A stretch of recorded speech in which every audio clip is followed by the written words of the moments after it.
మరి ఎక్కడ పోయిన యూనియన్లు ఈరోజు? అందుకే ఇవాళ ఆర్టీసీ కార్మికుల తరపున ప్రైవేట్ పరం చేయవద్దని, అట్లాగే ప్రజల తరపున ప్రజల మీద భారం వేయవద్దని ఆల్రెడీ రేవంత్ రెడ్డి ప్రభుత్వం వచ్చిన తర్వాత ముఖ్యంగా సామాన్య మధ్యతరగతి ప్రజలు ఇబ్బంది పడతారు కాబట్టి ప్రభుత్వమే ఈ నష్టాలు భరించాలి.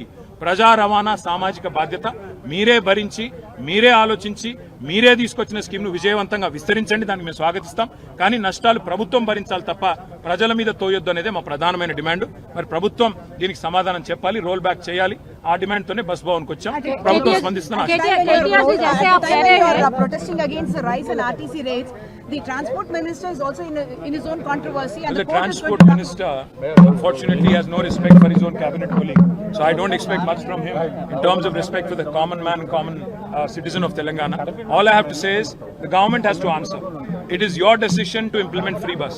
Why are you now saying that the RTC is in losses? Because you were the same party and same government that was claiming that RTC is in profits because of the free bus scheme. Now there can't be a contradiction. You can't be hunting with the hounds and running with the hares. That's not how this works.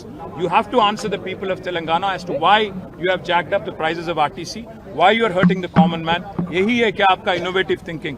आप कहते हो एक तरफ कि RTC free है women के लिए, but अगर वहीं पे उसी घर में जो पुरुष है उसके लिए डबल रेट कर देते हो और जो घर में बच्चा है उसका भी अगर बस पास 25% बढ़ता है, तो ये कहाँ की नीति है, कहाँ की रीति है?